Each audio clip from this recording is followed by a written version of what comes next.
paz seja com todos.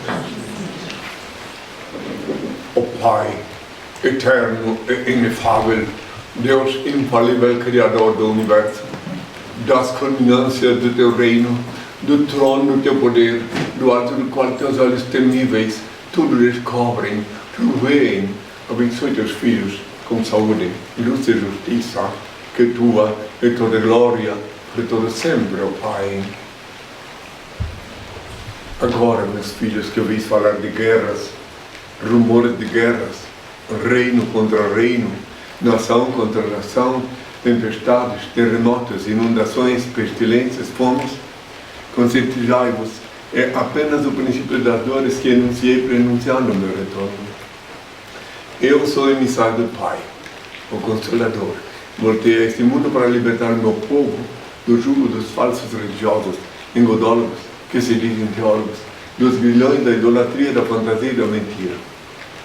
Amo a liberdade, por isso eu deixo livres os seres que amo. Na luz do meu Pai, Senhor Deus, continuo amando todas as criaturas que se movem sobre a terra, sem exceção, obviamente coerente com a eterna e divina lei da igualdade, que consiste tão somente em distribuir-se desigualmente a desiguais na medida em que se desigualam. Reconheço o vosso direito de pensar e de ser o que quiserdes, de que me respeiteis o direito e dever de esclarecer quem sou. Não escolhi ser Cristo, não posso vos obrigar a saber quem sou, mas isso não altera a minha realidade. Pensais que é fácil, obediente ao meu Pai, andar indumentado assim? Os ignorantes zombando de mim? Ainda que os malignos condenaram Galileu, a terra continua gravitando em torno do Sol. O Sol brilha, mesmo que todos duvidassem, ele não deixaria de ser Sol. Assim também, ainda que a maioria dos terráqueos não creiam que sou Cristo, continua sendo o mesmo que crucificaram. Não me é facultado abrir a cabeça do nécio evangélico com um serrote e introduzir-lhe um bilhetinho dizendo: acorda-te, ignorante, e desperta-te. Sou ainda Cristo, Filho do Homem. Bem-aventurados os pobres de espírito, o reino do céu será deles. Bem-aventurados os mansos, eles herdarão a terra. Bem-aventurados os que choram, eles serão consolados. Bem-aventurados os que têm fome e sede de justiça, eles serão saciados. Bem-aventurados os pacificadores, eles serão chamados filhos de Deus. Bem-aventurados os misericordiosos, eles alcançarão misericórdia. Bem-aventurados os corações puros, eles verão Deus. Bem-aventurados os que são perseguidos por causa da justiça, o reino do céu será deles. Bem-aventurados sereis quando vos insultarem, quando vos perseguirem e quando disserem falsamente contra vós toda sorte do mal por minha causa. Alegrai-vos e exultai, pois é grande a vossa recompensa lá nos céus. Foi assim que perseguiram os profetas que vieram antes de vós. A vossa luz brilha aos olhos dos homens, e quando eles veem as vossas boas obras, eles rendem glória ao vosso Pai que está nos céus. Não julgueis para não ser julgados, porque da mesma forma com que julgardes, também vós sereis julgados, e com a medida com que tiverdes medido, também vós sereis medidos.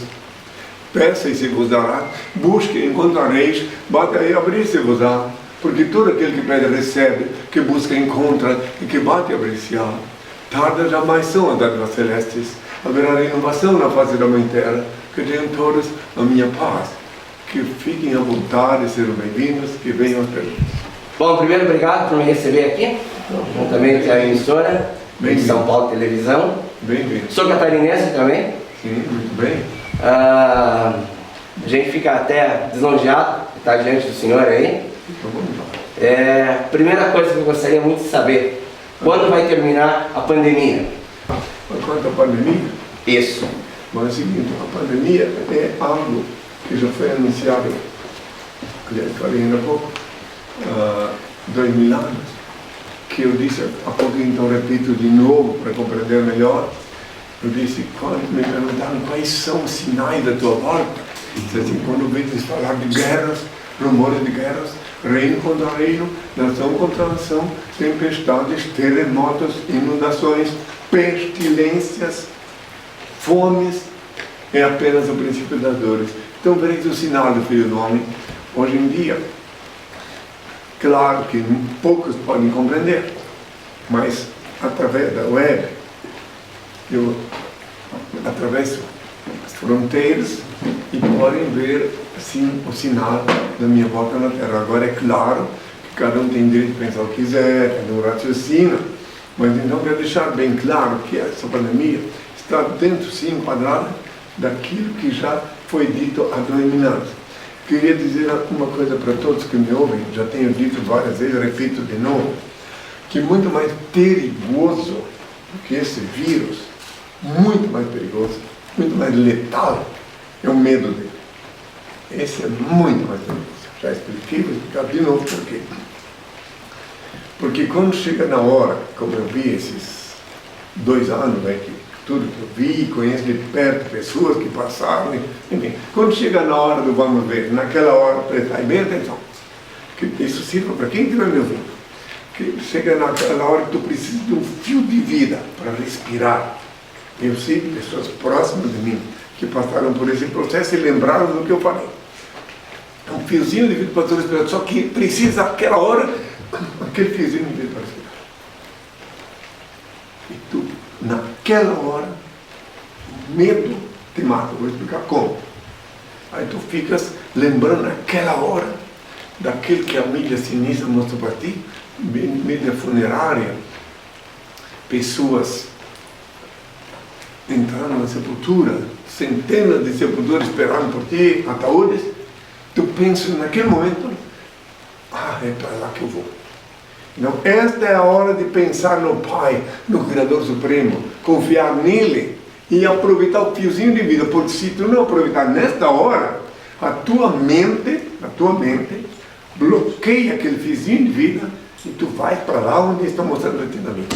Então, quer dizer, nessa hora eu falo isso com experiência. Então, com experiência, que tu deves sim ser precavido, tu deves sim ser prudente, tu deves sim procurar evitar te misturar com aqueles que estão já contaminados, mas só que tu deves, acima de tudo, confiar no Senhor. E outra coisa, claro, quero deixar também, que não tem luz no final do túnel. Não tem.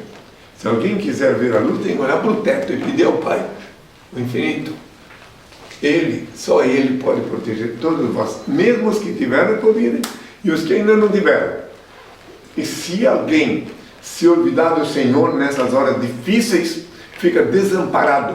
Tem que olhar para ele, não é na igreja que tu vai conseguir, não. Lá no Pai. Eu disse há 2000 anos, e quem quiser pode ler na Bíblia, diz assim: tu quando orares, entra no teu quarto, fechar a porta, ora ao teu Pai Celeste, em seguida ele vê o que se passa e te abençoa. E não ora lá no teu quarto, Mateus 6, versículo 6, pode ver lá. Eu não mandei ninguém ir à igreja. Que se ofendam quem quiser se ofender, mas eu ensinei a rezar no quarto.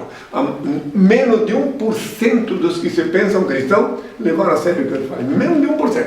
Por isso que tem tantos desgraçados, porque se lembrar de orar no quarto, com a porta fechada, sem ir lá apertar o cabeça na igreja, teria uma proteção do Pai. E se tu ora no teu quarto, com a porta fechada, como eu ensinei, o teu quarto fica energizado com a presença dele. O teu quarto fica cheio de luz, e tu vai te sentir forte, seguro, e não tem necessidade de ir para as igrejas. Olha, na igreja hoje em dia é perigoso ir. Esse dia mataram um parlamentar lá em uma igreja de Estado, lá na Inglaterra.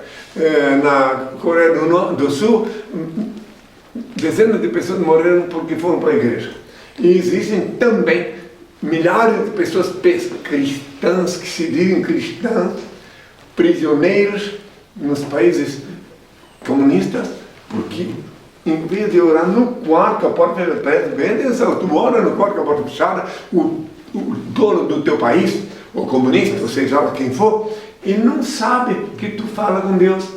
Então não vai te prender por ser cristão, tu não precisa dizer, tu ora lá no quarto, aí ele te protege. Então eu queria só encerrar explicando isso. Então a pestilência está aí, outras piores que essas estão a caminho, é bom que se previnam, entende? É bom que se previnam. Então o negócio é o seguinte, só sobrou o Senhor. Não sobrou outras coisas. A estátua, por ser cega, ela não pode ver a miséria e a desgraça do povo. Por ser surda, não pode ouvir o clamor do povo. Por ser muda, não pode interceder junto ao meu Pai Senhor e Deus a favor de quem quer ser. Portanto, não adianta pedir para a estátua. Deus não tem mais. Tu vai direto para o Pai, como eu ensinei há 2000 anos. Mateus 6, versículo 6. que tenham toda a minha paz. Pode ficar à vontade. O senhor acredita que essa pandemia é um pré-julgamento? É uma espécie de Seleção? Quem quiser se ofender, se ofenda. Quem quiser. É uma espécie de aviso, uma espécie de exposição, uma preparatória para as coisas que vão vir. Claro que continuam aqueles que não calculam, os irracionais, continuam acreditando que não. Eu quero deixar bem claro que é inevitável a questão nuclear, uma questão de matemática. Qualquer ser humano que raciocina, que merece o status de humano e raciocina, pode compreender que é inevitável. Essas pandemias, essas coisas que vão fazer para diminuir a população, não é nada, não vai resolver, porque são mais de 8 bilhões de pessoas e mais de 1 bilhão de famintos e muito mais do que 1 bilhão que estão tomando água suja. Então qualquer ser raciocinando compreende. E por que tudo isso? Por quê? Por causa da explosão demográfica. E por que explosão demográfica? Porque os homens, sem pensar no que eu falei há 2000 anos, procriaram desordenadamente. Eu disse há 2000 anos quando caminhava em direção ao Calvário. Ai das grávidas, ai das que amamentaram naqueles dias. Mulheres de Jerusalém, não chorem por mim. Guardai vossas lágrimas para os vossos filhos. Esses são os dias. Esses são os dias. Então, só quem é irracional que se preocupa, fica pensando em procriar. Entende? A procriação desordenada foi o maior castigo que está esperando pelo mundo. Agora, é claro que cada um, mas eu vou fazer mais um filhinho aqui, né? Afinal de contas, não tem nada a ver com isso que está acontecendo. Examinem, façam um estudo. Eu tenho consciência universal. Eu não me baseio no Brasil, nem na América Latina, nem na América. Minha consciência é universal. Meu pai me obrigou a adquirir a consciência universal. Então eu sei as coisas que estão esperando pelo mundo, em qualquer lugar do mundo. E que infelizmente não tem outra alternativa. Eu quisera poder falar coisas boas para vocês, coisas bonitas, dizer das flores que vicejam ainda nos jardins. Enfim, mas eu tenho que, já que você veio me fazer uma pergunta, sim, eu sou obrigado a falar a verdade. Eu disse há 2 anos, conhecereis a verdade e a verdade vos tornará livre. Lá fora, os que estão lá fora, podem rir, brincar, debochar, olha só aquele louco, pode falar à vontade. Só que, detalhe, eu sou racional. Ah, mas olha só, hoje mesmo escutei pessoas dizendo, mas se ele fosse, e mais várias pessoas, se ele fosse Cristo, onde é que se viu? Ele foi no pânico. Tinha um programa de televisão aqui chamado, ou se ele fosse Cristo. Então eu quero deixar bem claro que meu pai disse que eu tenho que aparecer, ele disse, não importa onde. Eu estive debatendo muito lá em Curitiba com um falso profeta, com o Tomás Torquemada, que se dizia Quevedo, o nome, usava o nome de Quevedo, mas é o Tomás Torquemada, que vinha debater comigo lá em Curitiba, em São Paulo, no Rato, enfim. Mas eu tenho que cumprir minha missão. Então não vou. Eu, quando fui nos programas de humor, que se falam tanto hoje em dia, eu não fui lá participar do humor. Se alguém prestar mais atenção, perceberá que eu passei a mensagem do Pai. Tentei ser o mais simpático possível, mas eu estava cumprindo a vontade do Pai. Foi Ele que mandou eu falar onde quer que tenha alguém que me convide. Hoje em dia eu já não vou mais. Eu recebo convite, já tive que dar 2 convites. Com passagem aérea, hospedar tudo na SBT, porque agora eu tenho que ficar aqui, estou esperando a minha estrangeira, estou cuidando, a minha realidade agora é outra. O que eu tinha que fazer já fiz, agora só administrar a minha realidade contemporânea. Fique à vontade, pode fazer pergunta. Última pergunta que eu quero fazer com todo respeito, ainda sobre o Covid. Pode vontade, pode fazer. O senhor tomou vacina? É o seguinte, eu vou tomar a vacina assim quando meu pai mandar. O senhor aconselha as pessoas a tomarem vacina? Eu obedeço o senhor, né? Não. Eu não aconselho tomar vacina e só tenho a responder isso. Não aconselho, mas não proíbo. Os meus filhos, eu tenho filhos meus que vivem lá fora, que tomaram. Eu não posso opinar, eu sou regente de almas. Então, o que alguém vem me pedir para mim, sabe o que eu faço? Tu vai lá, tranca-te no teu quarto, ora ao Pai, pede para Ele, se Ele disser para tu tomar, tu toma. É isso que eu falo. Agora, eu nunca vi nesses 73 anos que eu tenho aqui na Terra, nunca vi ninguém fabricar uma vacina em menos de 4 anos. Então tem umas coisas, minhas escusas, mas tem umas coisas que não está batendo. Eu tenho visto coisas horrorosas. Eu vi recentemente uma mulher lá do Sul, se não me fala a memória, em Curitiba, que é de Santa Catarina. Santa Catarina, de Florianópolis. Eu levei meu filho para a morte, ela disse. O meu filho tinha 28 anos, ele era uma pessoa saudável, e eu levei ele para lá, para a morte, logo em seguida ele morreu, e ninguém explica por quê. Mas não é só isso não, eu recebo notícias do estrangeiro. Muita gente está tendo trombose, não são divulgadas. Trombose, eu não estou mandando ninguém, mas não estou proibindo. O problema todo, sabe qual é? É o pânico, o medo, por causa do medo eles estão fazendo as coisas sem critério. Então, para aplicar uma vacina a uma pessoa, tem que primeiro ver se ela pode, se o organismo dela é compatível. Estão botando como gado, assim. Já que tu está falando. Mas infelizmente a gente não consegue viajar para o exterior sem a vacina. Eu compreendo, Luiz, compreendo. Pois é, eu vejo pela uma coisa está levando a outra. Sim, eu sei. Inclusive, eu estou falando, tem pessoas que se tomaram e não fez mal, nem. O meu problema é que eles deveriam, as autoridades sanitárias deveriam examinar primeiro, antes de obrigar alguém a tomar vacina, se o corpo dela está apto a receber. Esse é o detalhe. Esse é o detalhe que não estão se preocupando. Que morre, já morreu, não morre mais algum, mas pelo menos aquele. Aí outra coisa, eu vi na mídia recentemente que os vacinados, eu vi a vice-presidente da Organização Mundial de Saúde dizendo que os vacinados estão transmitindo vírus. Então eu não sei porquê, eu vi que qualquer coisa vai lá bem. Tá? E muitos vacinados, que a mídia já mostrou que morreram logo depois da vacina. É pessoa famosa. Inclusive o ministro da Saúde daqui do Brasil foi para Nova York lá, vacinado, e marcaram que ele estava com o vírus, ficou lá em quarentena. Sim. Então, não precisa eu me incluí fora disso. Eu não posso opinar, só posso opinar que na minha experiência de vida aqui na Terra, eu nunca vi, em menos de 4 anos, em menos de 5 anos, fazer vacina. Então essa coisa que tem uma... Aí outra coisa melhor. Não gosto de falar, mas tem que falar.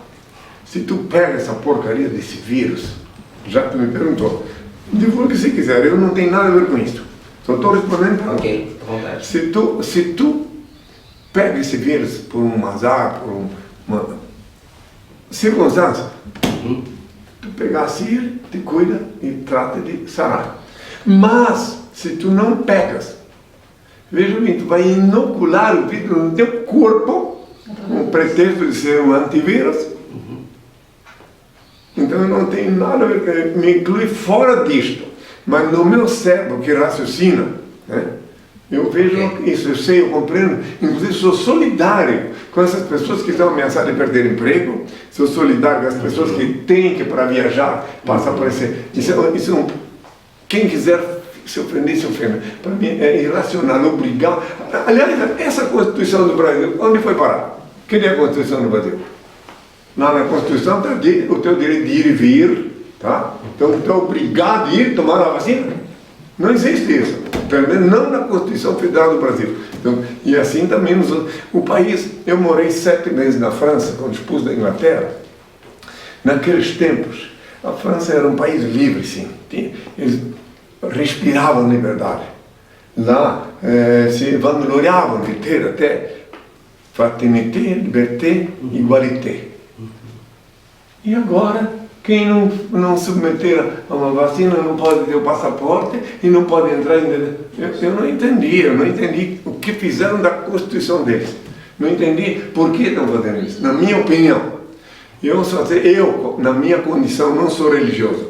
Eu sou filósofo da liberdade consciencial. Na minha visão, é um crime neurometafísico obrigar alguém a tomar uma vacina ou qualquer coisa assim.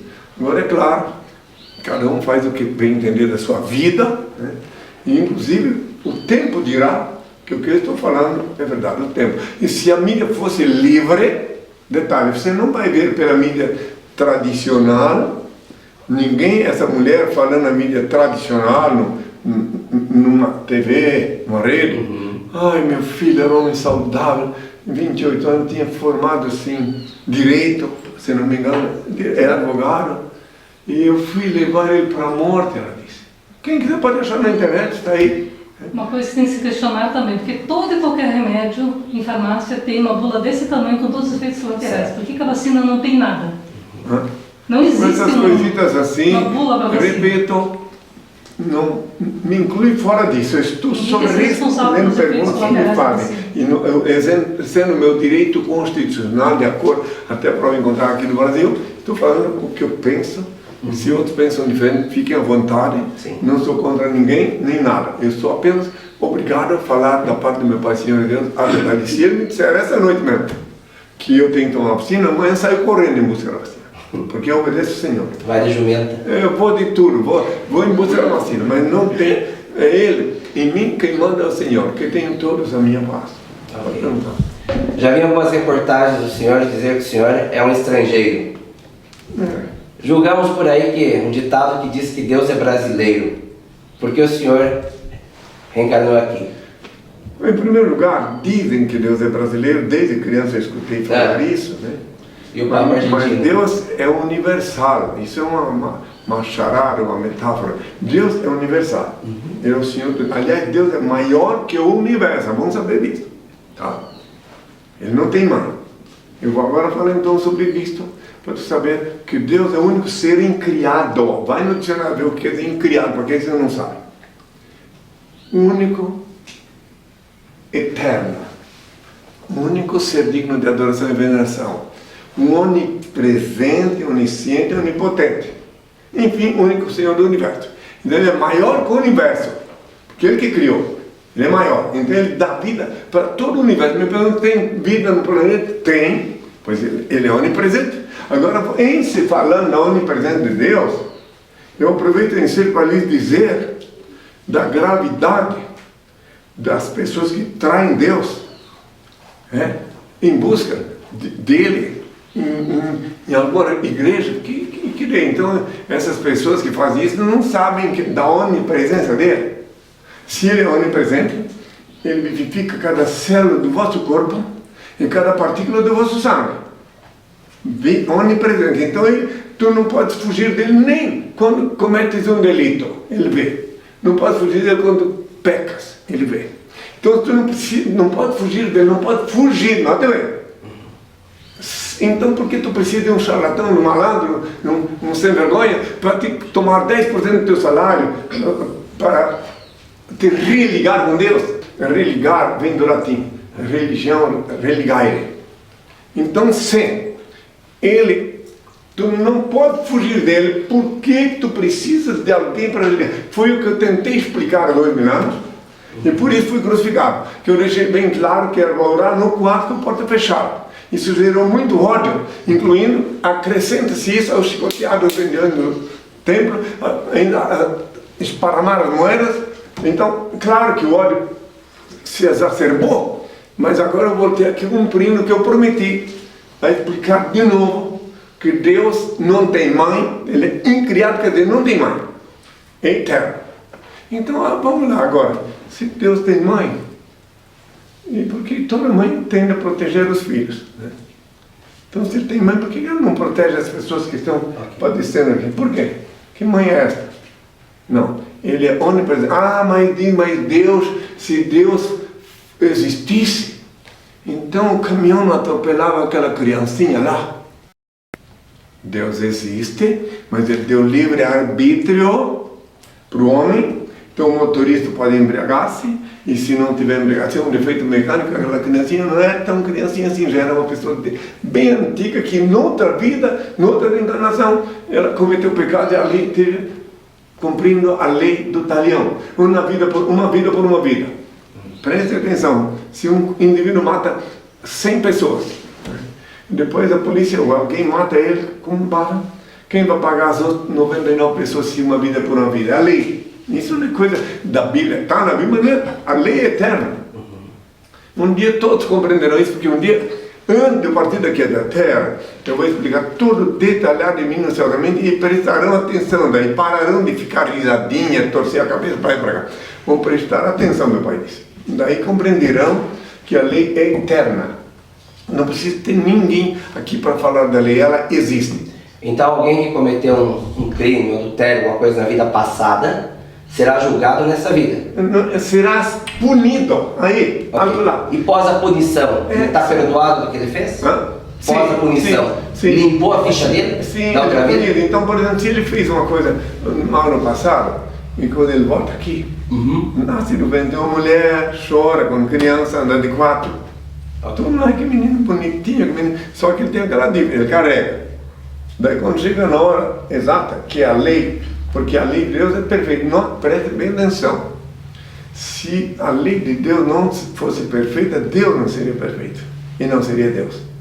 Então ele é perfeito. Estou falando do Deus que criou a humanidade, o Supremo, não estou falando desses deusinhos que tem nas igrejas, deusinhos. Olha, Sócrates foi assassinado oficialmente há 2.300, 400 anos atrás, porque defendia a pré-existência da alma. Já falaram naquela época que a morte não existe, que antes da cristandade já existia outra coisa. Então ele foi assassinado porque ele não concordou com o deusinho grego da época. Olha só, pode investigar, estuda a história dele para ver. Ele foi assassinado porque ele blasfemou contra o deusinho da época. O deusinho que provavelmente também tinha mais. Em Roma, para aqueles que não sabem, muito antes da era cristã, comemorar, porque o Constantino é que fez tudo que está aí na cristandade moderna. Então, naquela época, antes da era cristã, muitos séculos antes, quem quiser pode estudar a história e ver, festejavam-se em Roma a Mãe de Deus, ela com o ouro no colo, que era o filho dela, tudo simbólico, tudo mitológico. E faziam procissões em Roma, homenageando a Mãe de Deus, que era. Aí o Constantino viu que para poder paganizar os cristãos e fingir cristianizar os pagãos, ele mudou tudo e fundou essa igreja, por isso que é católica, apostólica romana. Ela foi fundada por Constantino, os apóstolos dele que fundaram. E assambarcou o que sobrou da minha igreja, que outrora nos primórdios se chamava Seita do Nazareno, porque ele foi obrigado a fazer isso, porque estavam matando, cada vez que ele matava um cristão, se multiplicavam, porque os parentes, é claro, que viravam cristãos. Então daí ele, num golpe magistral, um golpe de sabedoria, ele pegou e paganizou os cristãos, fingindo cristianizar os pagãos. E para terminar, já que estou falando sobre esse assunto, quem quiser vai estudar a história.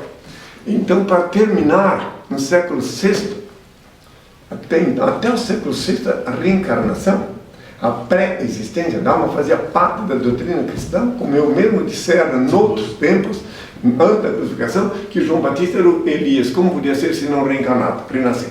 Muito bem, daí para completar, o Justiniano, imperador do século VI, amasiado, ou seja, fez uma Amásia imperatriz, uma meretriz, uma mulher dama, Teodora, nome dela, e daí ela usou esse poder que ela teve na cama para conseguir casar com ele, usou esse mesmo poder para eliminar as ex-colegas dela que gritavam nas portas, chegavam às portas do palácio, que a nossa colega está lá agora, ela é imperatriz, né? E daí ela se livrou dessas vozes, mandando matar tudo que ela conseguiu na alcova com ele, por decreto. Aí depois, quem quiser vai estudar a história, aí depois as vozes que chegaram à porta do palácio eram muito mais contundentes, chamando, dizendo, assassina, assassina, terá que morrer 500 vezes, aludindo à lei do talhão, uma vida por uma vida. Daí ela movimentou os pauzinhos de novo, na alcova ela conseguiu convencer ele de reunir umas dezenas de bispos lá, bispote, eu chamo de bispote, e fazer então um conchavo e suprimir da doutrina cristã a pré-existência da alma. Quem estudar a história vai ver que tudo que eu estou falando é verdade. Aqui na América Latina, não sei como está agora, mas até muito recentemente não se podia falar, era proibido ensinar essas coisas da história na América Latina. Eu estive em várias universidades lá, inclusive estive em todas como convidado e percebi que tem muitas coisas aqui que passam por alto. Eu percebi, aqui também já tive na UEM 2 vezes, eu percebi que é tudo padronizado, monografia, muito bem. Eu louvo o estudo acadêmico, considero muito importante, só que eu considero que seria muito mais relevante o estudo acadêmico se não tivesse censura, se fosse tudo.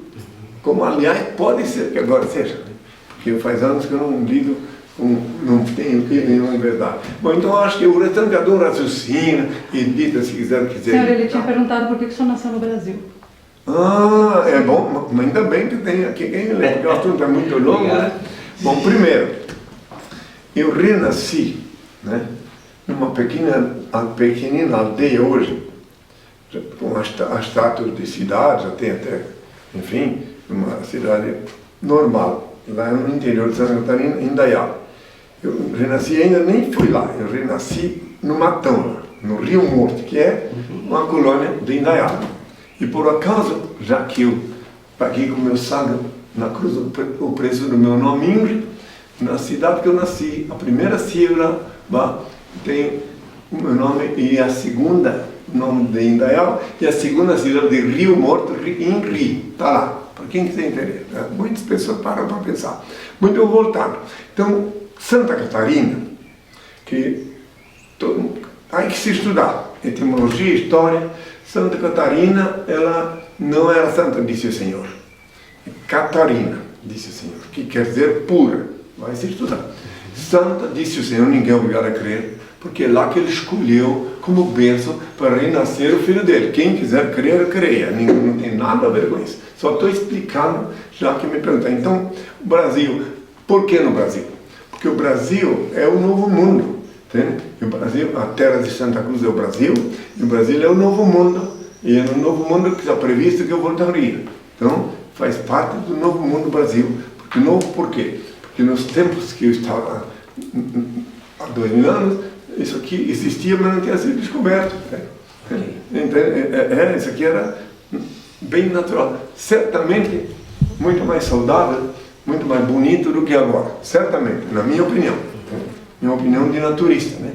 Porque foram fazendo tantas coisas aí que, desobedecendo as leis naturais da mãe, né? Mãe natureza. Fique à vontade. Mas... Em alguns momentos o senhor fala que foi num jejum no Chile que o senhor ouviu a voz de Deus. Eu vou lhe fazer duas perguntas.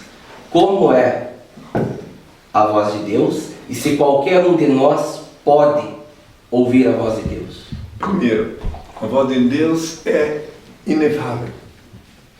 É uma coisa que não dá para descrever, não para dizer. Eu vou dar um exemplo. 1, 2, 3 exemplos.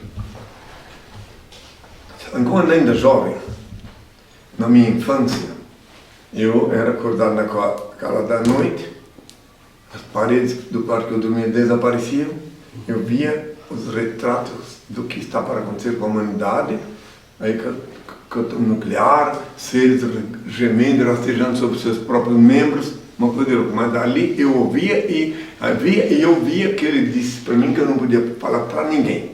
Mas daqui a pouco eu já vou explicar melhor ainda, que eu não podia falar para ninguém o que eu dizia. Claro que se eu falasse, eles iam me internar. Né? Então, se eu fosse falar, a Madalena, que era minha genitora, que me criou, ela me recolhia de madrugada, eu chorava, e ela me colhia, botava a cabeça no colo dela e dizia assim, nós estamos aqui. Eu não podia falar nem para ela o que eu via. Passado uns 6 meses, um ano depois, começar de novo. Muito bem, agora, a primeira vez que eu posso dizer que, ouvindo a voz de Deus, Ele me protegeu, que eu ia sofrer um acidente fatal, foi quando eu ia de Blumenau até Lages, então chegando em Apiúna. Apiúna é uma cidadinha que tem ali, entre Indaial e Serrio lá. Então, eu saí muito tarde, eu era jovem, entende? Então, jovem não tem idade, não tem hora para sair, enfim. Aquele dia eu estava sozinho dirigindo. Geralmente eu tinha meu motorista. Eu estava dirigindo um carro Mangueira TC, carro daqueles tempos, né? E quando cheguei, depois do posto de Apiúna, Isso me disseram, porque eu peguei um sono. E daí eu passei pelo posto de avião, quem foi um bancário do Banco do Brasil, que depois me disse que me viu passar lá. Eu tinha pegado um sono e o veículo estava assim. Aí quando eu cheguei, tinha um lugar logo depois, que tinha um poste. E eu acordei com a voz poderosa, entre o poste e a água. Eu só abri o olho e fui para a água. Naquela vez que eu escutei, só que eu não sabia quem é que disse entre o poste e a água. Uma vez lá em Monta, aí depois, mais adiante, um veículo que eu estava, aquele cara que caiu na água, ficou com a parte de trás da água, e tinha um funcionário do Banco do Brasil que estava indo em direção a Lages, e ele, que viu passar ali, pensava que eu estava bêbado. E daí, ele voltou, quando viu que não me encontrou, ele passou pela ponte e tal, e onde está? Aí quando ele voltou, antes de chegar nesse rio, voltou, e daí ele viu, porque a luz do caminhão ficou acesa, e ele viu que eu estava ali, veio me ajudar, me socorrer, tá. Então passou essa hora. Agora em Beauvais, na França, eu estava dormindo numa caravana, lá chama-se caravanteira, né? Sim. E daí o Jean me fez, que eu dormia atrás da escola de Beauvais, uma escola maternal, cuja diretora era também minha seguidora, e atrás estava o trailer, que eu não gostava de dormir na casa, que sempre que eu estava numa casa, vinha pessoas curiosas, e aí qualquer hora parente queria, então eu dormia no trailer para ter o sossego. Então os parentes vinham visitar ele, mas eles diziam, não, ele estava dormindo, não estava ninguém. Então naquela noite estava muito frio, e o Jean colocou debaixo da caravana, que ele ficava assim, solidário. Depois ele morou comigo aqui no Brasil, fazia 12 anos. E ele ficava solidário, instalou, improvisou do lado de baixo da caravana um sistema improvisado de aquecimento com gás. Calefação. Pois é, lá de baixo, o assoalho da caravana de metal, mas tudo isso ele fez assim, enquanto eu estava lá na sala falando com as pessoas, daí eu fui dormir ali. E quando eu estava de madrugada, não lembro o horário, me acordei com uma voz, fogo na caravana. Daí eu, quando a gente está dormindo assim, só depois que a gente vai ver. Na primeira vez não. Daí quando falou assim, fogo na caravana, daí eu tinha uma lanterninha do meu lado, peguei ela, acendi e vi que o meu cobertor, um cobertor meu tinha caído lá no chão. Aí eu peguei, senti um cheiro, ele já tinha queimado assim, um tanto assim. E a caravana era toda feita daquele material explosivo, né? Fibra. Né? Então, então, meu Senhor, meu Deus, aí eu sabia que ele me acordou. Quem quiser raciocinar, pensa bobagem, dizer bobagem, olha, o Senhor está. Mas eu vi que a minha vida ia ser, sim, queimada. E por que ele não deixou? Porque eu tenho que cumprir minha missão. Eu podia ter sido fritado ali, mas como está previsto de mim que meu cabelo estará branco da cor da neve, né? Apocalipse 1, versículo 14, e que todo olho me verá, Apocalipse 1, versículo 7, então eu tenho que esperar o tempo. Se depender de mim, meu filho, já faz tempo no outro plano com o Pai. Só que eu tenho que cumprir minha missão, é isso que ele sempre diz. Nos acidentes, outros acidentes que eu tive na minha vida toda, sempre, hoje eu compreendo que é porque eu não poderia. E os acidentes que eu tive, era para eu ter certeza que não poderia ceifar a minha vida antes de eu sair daqui da terra. Bom, depois... Ele perguntou se nós podemos ouvir a voz de Deus também. Bom, aí eu não posso opinar sobre isso, porque você pode ouvir ou não. Entende? O senhor podia falar a diferença quando o seu pai fala com o senhor que ele dá os meios, que muita gente fala, Deus me mandou aqui, Deus... Aí é que está. Uma vez um cidadão, um seguidor meu, que dava mais assim, sim, mas não, sim, mas não, disse que ouviu a voz de Deus, e recentemente mais um outro. Disse que ouviu a voz de Deus, e que Deus disse para ele que ele tinha que ir até Curitiba, de São Paulo, Curitiba, a pé. Daí ele chegou lá em Curitiba com a sola do pé toda estragada.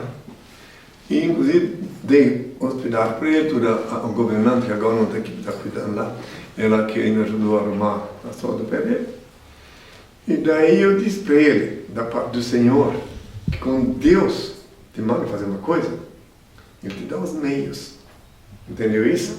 Então, quando eles para mim lá em Paris que eu tinha que queimar meu passaporte, porque eu fui expulso da Inglaterra, ele só não adianta, daí, desse passaporte eles não respeitam, então tu queima ele, E Sinera, está no hotel de 2 lugares, deu uma pendência no prédio todo.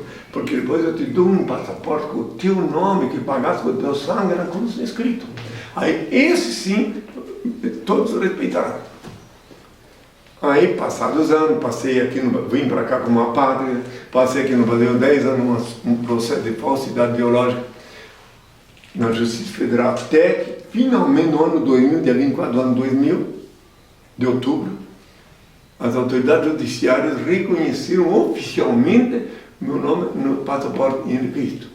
Daí, então, agora, esse sim é o documento que eu uso quando vou... Então, quer dizer, quando ele diz para tu fazer uma coisa, se é ele dá os meios. Uma pessoa vem dizer, eu ouvi a voz de Deus, né? E daí vem aqui, onde for, no mínimo, ela tá... Agora, se, pode te garantir, se ele quiser para tu fazer uma coisa e te der os meios, é porque foi ele falou. Não duvido. Às vezes o senhor fala que até a gente pode prestar atenção, até um mendigo pode passar uma mensagem Claro, a Deus. sim. Eu posso estar na rua e uma pessoa passa, porque ele diz que às vezes ele usa alguém para me falar uma coisa que eu tinha que ver a pessoa falando, e daí eu identifico no rosto da pessoa, nos olhos dela, que são a janela do Espírito, que não é ela que está falando. Eu identifico. Deus me deu esse dom. Bem, eu quero, antes de despedir, eu pedi um pai uma bênção e passar uma mensagem da parte dele, para que todos... Você tem mais alguma pergunta? Tem uma pergunta mais? Então, tem uma pergunta um pouco mais pessoal da organização. O que precisa para ser um discípulo, uma discípula?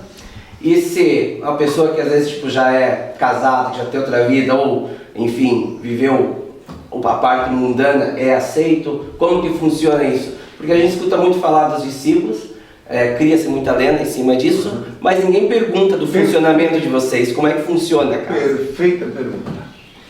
Como Deus é perfeito, e para ser discípulo, eu não posso escolher meus discípulos. Se eu pudesse escolher meus discípulos, tem várias pessoas que estariam aqui e não estão, porque eu não pude escolher. Ele que escolhe o discípulo, e quando ele escolhe o discípulo ou discípula, ele mostra os sinais, tanto para mim como para a pessoa. E daí, então, quando se é casado, se não é casado, se por exemplo, um homem é casado, e ele tem filhos menores, então se eu já me mostro pelos sinais que eu não posso ter como discípulo, porque afinal de contas ele é casado, tem filhos menores, ele tem agora se ele já teve filho, tá? E aí também o seu irmão se pode não. Então, tudo comigo tem que ser muito rigoroso, muito ortodoxo, porque como eu tenho muitos inimigos, a maioria ainda é meu inimigo, então eu não posso ter uma brecha para alguém me atingir, meu pai disse. Desde a fundação da SOST, ele que escolhe minha primeira discípula, que veio viver comigo, a primeira mesmo, que Deus abençoe, ela ficou comigo quase 40 anos, e eu devolvi ela para a mãe dela aqui em Brasília. E a segunda era uma jovem de 17 anos, ela veio 3 vezes no meu recinto onde está falando ali no Pará, e dizia que queria ser discípula, eu não posso, tu não pode, porque tu é de menor. Até que na terceira vez, o Senhor disse, ela pode, o juiz assim ela vai. Daí eu falei para a família dela, ela viveu comigo muitos anos, foi minha motorista.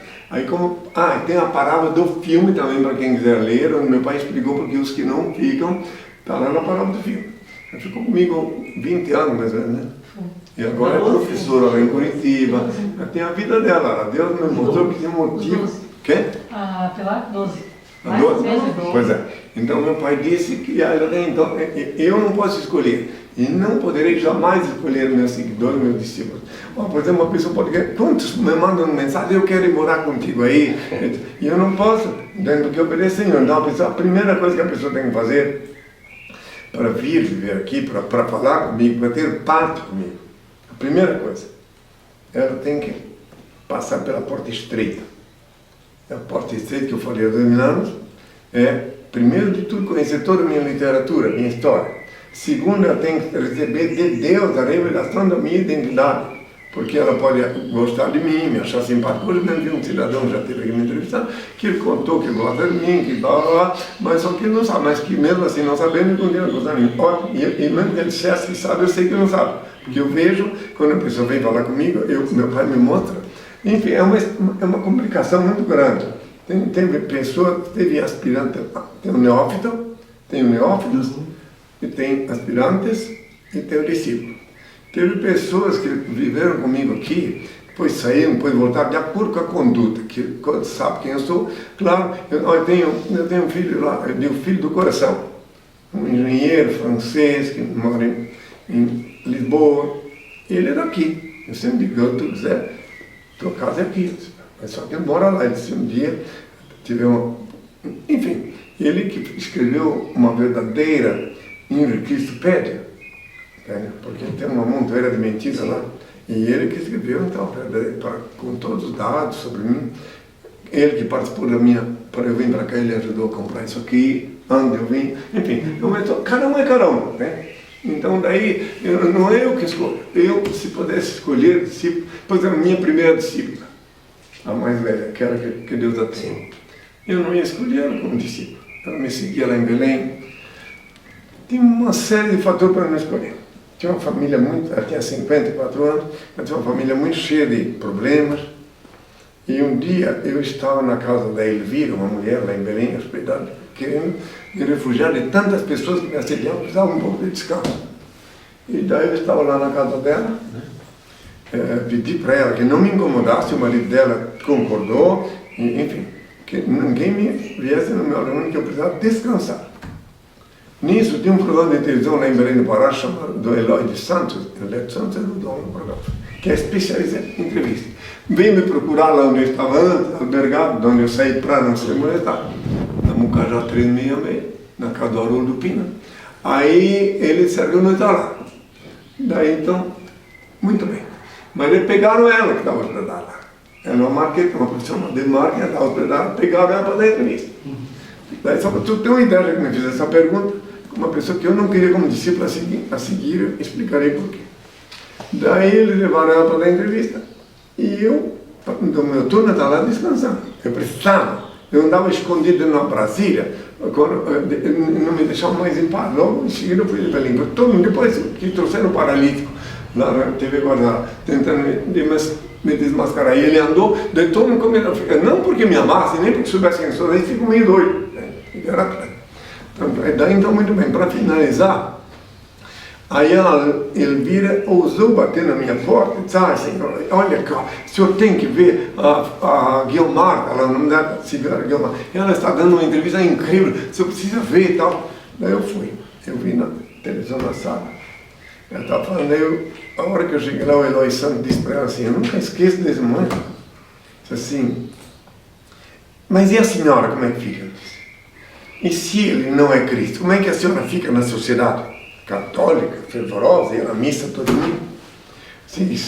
E a sociedade, e como é que a senhora fica na sociedade e sua família? Ele diz assim, a sociedade a partir de então não significa para mim, ele é o Filho de Deus. Então ela disse para ele é o Filho de Deus e que a sociedade pensa ou dispensar não é mais comigo. Eu sei dizer que ele é o Filho de Deus, isso que para mim basta, a religião nada. Importante que eu sei que ele é, eu vi que ele é. Daí eu vi isso ali e meu pai disse naquela hora para mim, ninguém obrigado a crer, está vendo? Assim os teus falarão, os teus verão quem tu és e dirão que nada importa que eles vão sim ser fiel a ti. E aí, daquele dia, daí eu fui para Barcarena, não, como é, a Santarém, saindo de Belém. Mas eu pensei que ainda assim, porque ele disse assim os teus falam, mas temos que obrigar a pegá-lo. Ele disse que anteriormente, que enquanto não fundasse a SOS, não podia ter discípulo comigo. Mas ela foi no aeroporto.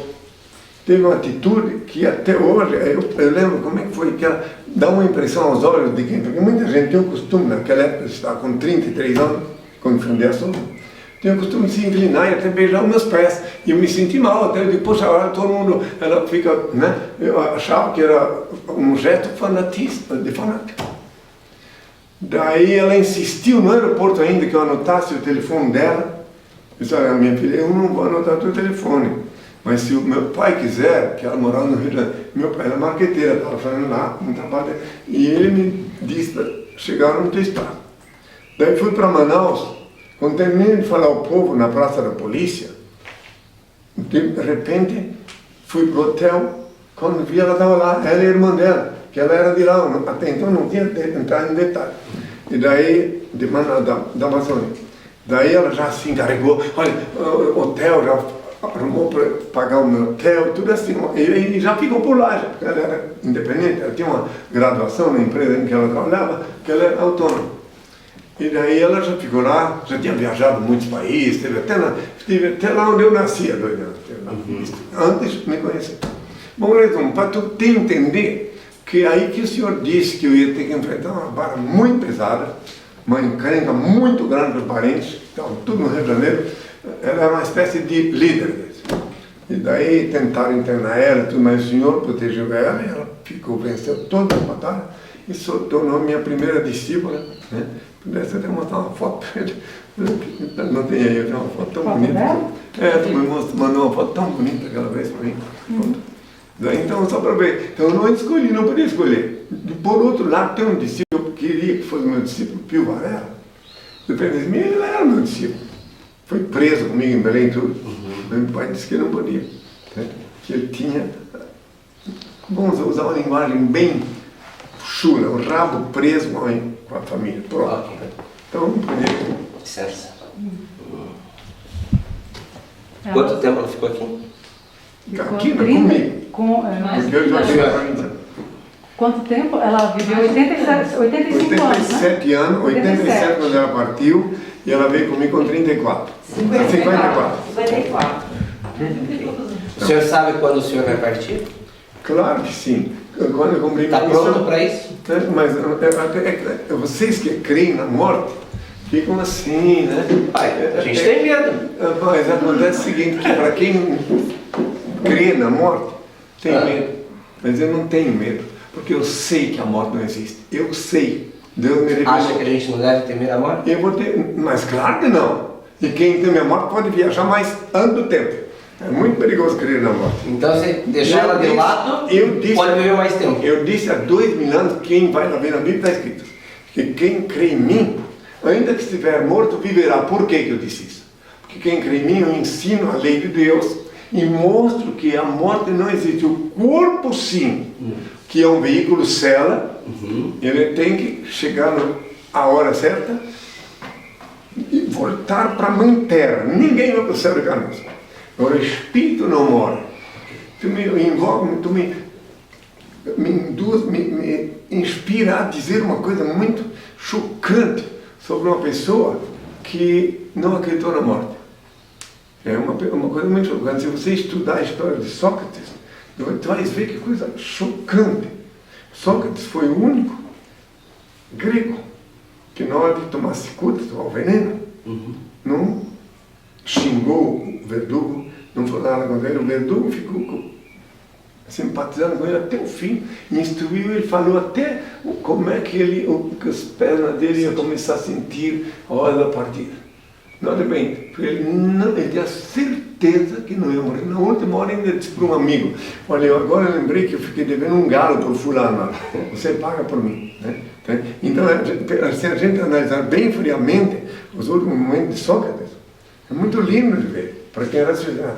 Então, isso muito antes era cristão, note bem. Então, eu quero dizer para ti bem claro, e para quem me ouve, que é muito perigoso crer que vai morrer.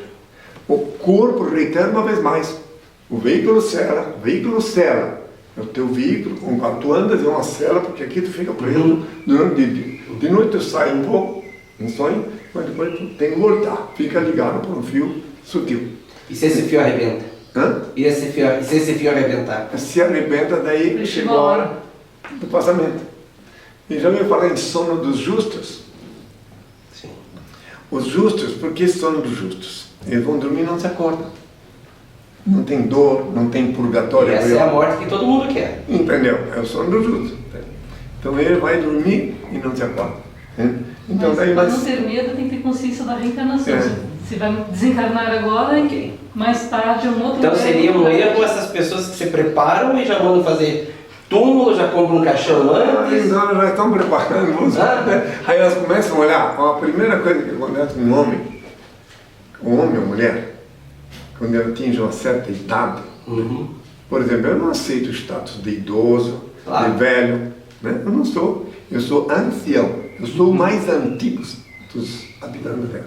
Muito bem, mas aqueles que começam a aceitar eu me aposentei, agora eu vou morrer. Aí senta na cadeira de balanço, fica lá esperando a morte. Aí os netos, os parentes, coitado, ele é uma velhinha. Aí ele não cuida do corpo, não cuida, porque bom, eu vou morrer. Entende? Não faz exercício, não caminha, não cuida da alimentação. Daí ele tem cara de desgosto, às vezes. E outra coisa, a pior coisa que pode acontecer com uma pessoa da idade, é quando ela começa a dizer que vai morrer, que daí os jovens ficam com pena e tudo, mas bom, já que ele vai morrer mesmo, eu tenho que fazer isso, mas aquilo, eu tenho que ir para a praia, tenho que mudar de motocicleta e tal. E ele fica esperando a morte. Eu vou te citar, já que perguntar se eu vou falar sobre isso para mim, eu vou te falar uma coisa. Eu tive a ocasião de conhecer um homem, tem uns quase 80 anos. Que eu morei um tempo no Hotel Copacabana, no Rio de Janeiro, na minha juventude, no tempo que ainda eu vivia como profeta. Daí lá, um dia, eu gostava sempre de falar com os telefonistas, desde sempre, quando eu estudava no hotel, eu vivi muitos anos no hotel, morava no hotel, e eu sempre falava com os porteiros, e todos eles, quando viam chegar, já viam que eu era diferente dos outros hóspedes, eles viam, já me olhavam com um amor diferente, eles viam que eu não dava patada, muito bem. Daí, esse Sebastião, nunca esqueci dele, um homem já, eu olhei para ele, mas Sebastião, que eu gostava de ficar às vezes lá olhando, antes de começar, vinha aquela turma lá, vinha senadores, vinha ministros de Estado, tomar banho na piscina, eu ficava olhando o comportamento deles, daí aquele desespero, escuta, Sebastião, tu não está na hora de tu te aposentar, falei, não está? Eu sempre falava com ele, mas naquele dia eu perguntei, tu não acha que na tua idade, ele disse assim, olha meu senhor, quero dizer uma coisa, eu já falei com a dona Mariazinha Guimler, era a dona do hotel, já falei para ela, por amor de Deus, dona Mariazinha, não me manda embora, eu trabalho até de graça para você, mas não quero ir embora. Aí eu sei por quê, eu falei, porque eu vi os meus ex-colegas, todos foram embora, morreram eles. Olha só, então a pessoa tem que ter uma utilidade, tem que se sentir. E outro ancião que eu encontrei antes de sair do Brasil, antes de jejuar, no tempo que eu ainda não tinha consciência de Deus. Foi aqui em Dourados, no Mato Grosso do Sul, aí. Fui me encontrar com uma consulente da época, e na sala da casa dela, cheguei, tinha um ancião lá, uma consulente antiga, passei por lá e fui visitar. Daí veio para mim, olhou para mim sentado, aí estava ele, meu secretário, e disse assim, isso anda do jejum. Tu és um profeta, parece um profeta dizer assim, né? Eu disse, mas sou sim. E tu quem és? Assim, eu sou o pai dela. Ah, é? Por que ela nunca me falou de ti? Né? Eu disse, é porque ela tem vergonha de mim, porque eu sou velho. Eu disse assim, mas e que idade tu tens? Ele disse, 92 anos. Puxa, tu chegou a essa idade, ainda me contou depois que ele tomava banho frio, um monte de coisa. Eu disse assim, com essa idade tu chegou, o que tu fizeste para viver tanto assim, ainda com saúde? Ele disse assim, olha, eu fui tropeiro, disse, eu ia daqui do Mato Grosso para São Paulo e Vagada, até os 50 anos, eu fiz todas as bobagens que os homens fazem na vida. Mas nos últimos 40 anos, eu me preocupei, não, até os 40, nos últimos 50 anos, eu preocupei-me com uma única coisa, não desagradar o meu Senhor. Que mensagem que ele deixou para mim, sabe? Jamais esqueci. Claro que Deus o tem, eu não lembro nem o nome dele, mas é uma mensagem que uma pessoa às vezes está ali para falar aquilo. Ou seja, e isso eu digo para todos vós, se ter saúde, não quiseres ter medo de morrer, lembre-te do vosso Senhor. Havia uma tristeza, às vezes um medo de alguma coisa, te lembra dele. Na hora que vem o medo, que vem a tristeza, lembra-te dele. Não precisa nem lembrar do que eu estou falando, mas lembra-te dele. Ele é onipresente, ele está. A hora que o Senhor Deus te abandonar, essa pontinha do dedo, ele necrosa. Tu não tem melhor prova para saber da presença dele, da onipresença dele, é em ti, no teu corpo. Há 2 mil anos assim, quem me vê meu Pai. Né? Pode ver na Bíblia. Quando ninguém perguntou para mim se quem te vê o meu Pai. Ninguém. Se perguntasse, é óbvio que ele ia dizer também, porque ele é onipresente. Né? Só que daí já disseram, por conta disso, que eu disse que era Deus. Então, tudo assim interpretaram muito das minhas coisas. Agora eu acho que eu vou pedir ao Pai bênção, e antes eu vou passar uma mensagem. Agradeço. Ouvir, né? Após ele dar a mensagem, a gente consegue bater foto com ele, alguma coisa? Acho que tem que ser antes, né? Será? Eu acho que Depois tirar eles foto. pedem. Ah, comigo. É, Bom, eu te Ali trouxe do lado, Não? o senhor permite que eles vão ali do lado? eu te trouxe uma pra eles cesta lá de Santa Eu já Catarina. vi tudo, só que eu não deu tempo para ver o que tem dentro. Eu vi que vocês fizeram uma espécie de cadô para mim, né? De quê? E cadô é presente, Ah. presente. Vocês Trouxe uma camisa do... de que lugar de Santa Catarina? Eu sou do oeste, do meio oeste, sou de Caçador. Ah, eu Perto de Joaçaba. Eu estive lá na rádio Caçan Juré. Oxe. Naquele tempo só tinha uma rádio lá. Exato. Naquele tempo. Isso. Não Isso. Aí eu só não fiquei lá, falei com o diretor e tudo. Ah. Só não fiquei lá fazer, que eu tinha naquele tempo fazer programação em rádio, né? Sim. Fazia por mais de 300 emissoras. Porque tinha um cidadão lá que eu não vi pessoalmente, mas que eu conhecia, que era um cidadão de mais idade, era um peruano, e que ele estava lá falando sobre assuntos de cosmologia. Uhum. E daí eu digo, o nome dele é Jamil Beverly, parece que era coisa. Daí eu digo, não, vou ficar aqui, porque se eu ficar aqui eu vou parar, e daí, então já que ele está aqui, eu fico. E foi por esse motivo que eu não fiquei. Eu tive em todo o oeste catarinense, eu falei nas rádios de Joaçaba, de Xanxerê, em todo o oeste, de Campos Novos, tudo isso quando eu tinha, em A Rádio Caçan Juré 1970. ainda funciona. Isso, A Rádio Caçan Juré ainda funciona. Foi nos anos 70 que eu fiz essa incursão por tudo lá, Concórdia, lá de educação rural, eu lembro de vários, em curitibanos, é incrível, no Paraná, no estado de Santa Catarina, a única rádio da Igreja Romana que me deixaram falar foi a Rádio Coroado de Curitibano, muito bem. E não sei a direção lá, parece que não era escaldeirão, porque nas rádios deles, quando eu ia tentar falar, eles diziam, não, aqui só padre pode falar. Aqui não tem chance para profeta, parece. Né? Então lá. Bom,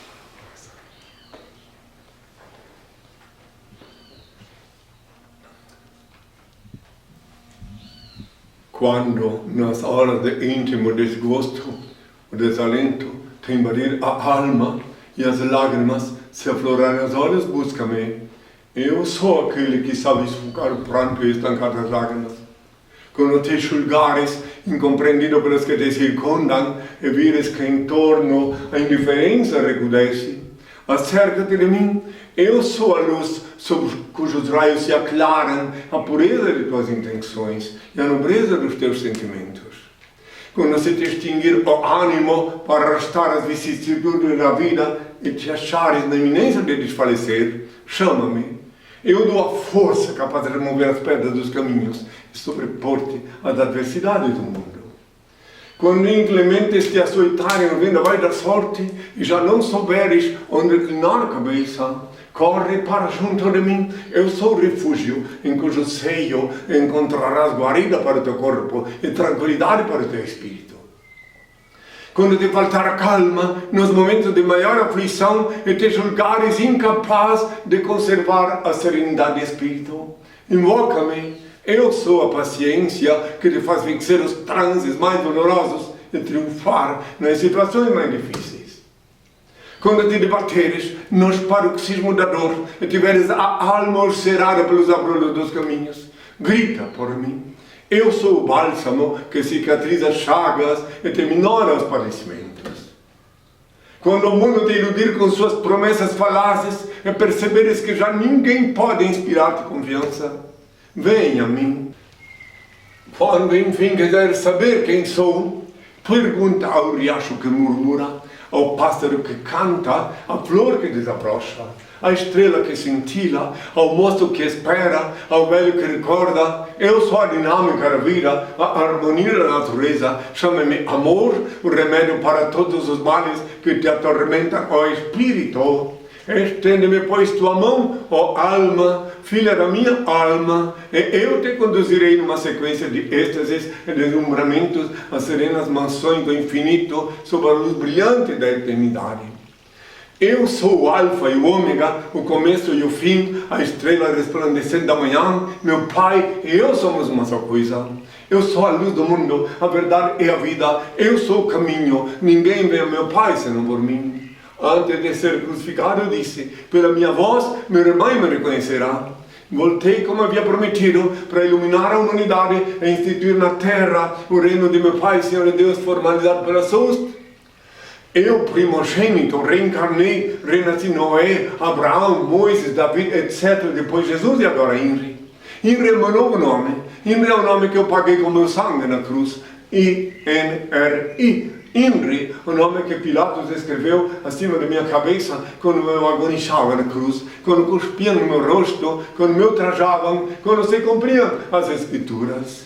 INRI é o nome que custou o preço do sangue. Guardai-o em vossas cabeças e seis fortes e felizes, meus filhos. Meu coração bate forte de amor por todos vós. Benditos são os olhos que me veem e veem quem sou. Benditos são os ouvidos que me ouvem e me reconhecem pela minha voz. Bem-aventurados sois vós, vós que me escutais, que eu só vos falo, que eu escuto do meu Pai, Supremo Criador, único ser incriado, único eterno, único ser digno de adoração e veneração, onipresente, onisciente, onipotente, único Senhor do universo. Meus filhos, agora, ainda que sob o rugir das procelas inumanas, o grunhido dos porcos e o latir dos cães, eu vos exorto uma vez mais. Ajudai o vosso irmão que segue o mesmo caminho, a vossa semelhança. Ele é alguém em busca da verdade. Mesmo que não sorria, felicita-se com o vosso sorriso. Aproximai-vos e oferecei-lhe amizade. Vós possuís o valioso tesouro da fé que possivelmente ainda não lhe enriquece o espírito. Vencei a antipatia que possa inspirar o primeiro encontro e aproximai-vos mais. Não vos impressioneis negativamente. Estes corações aguardam alguém. Despertai-os. Estas almas necessitam de auxílio. Socorrei-as. Não vos detenhais nas aparências. Há muitas enfermidades disfarçadas em tecidos caros. Não vos importeis se menosprezam vossa generosidade fraterna. Talvez estejam estes atormentados espirituais em busca de alguém que os esclareça e trate. Não vos arrependais se não vos recebem. Na tormenta em que se demoram, certamente se desacostumaram a crer na manifestação da ternura alheia. Insisti discretamente, toda alma requer compreensão e carinho. Se vós não vos sentis inspirados pelo Criador e tiveres tomando sobre vós o encargo que não vos foi confiado, a transcendental genialidade vos mostrará a grande luz da verdade. Passareis a receber então a excelsa inspiração do Pai. Seja qual for o resultado de vossa tentativa, vale. Experimentai novamente, ajudai outrem, colocai ao alcance dos outros a fonte generosa da amizade, oferecendo-lhes as águas cantantes do amor fraternal. O verdadeiro amor surge na urna da amizade honesta, como joia preciosa da verdadeira afeição. Amor é luz no caminho, clareia vossa estrada. Todos vós havereis de reconhecer que a terra é a mãe purificadora do sofrimento, que pacientemente espera seus filhos queridos para o reencontro místico da renovação. Utilizai assim o magnetismo do amor para apresentar a todos o amigo sublime que mesmo neste século de corações duros continua buscando almas para o meu reino de luz. Agora eu pido ao Pai a bênção. Quem participar, pede ao Pai a bênção. Ó Pai, eterno e inefável, Deus infalível, Criador do Universo, das culminâncias do Teu reino, do trono do Teu poder, do alto do qual Teus olhos temíveis tudo descobrem, tudo veem. Abençoe Teus filhos com saúde, justa e justiça, porque Tua é toda glória, para todo sempre, ó Pai, que a paz seja com todos. Muito bem-vindos, se voltarem de aqui. Obrigado. Leia o livro Despertador Explosivo, volumes 1 e 2. Conheça a história real e os transcendentais ensinamentos de Henri Cristo. Este livro desperta as consciências, explode as viseiras e os dogmáticos cadeados do raciocínio. Ele é um mudo que fala, um cego que guia, um surdo que responde, um morto que vive e ensina a viver. O livro Despertador Explosivo é a chave do Reino de Deus. Está disponível para download graciosamente em nossos sites oficiais, henricristo.org.br ou henricristo.net. Acesse! Henri Cristo, todo olho verá.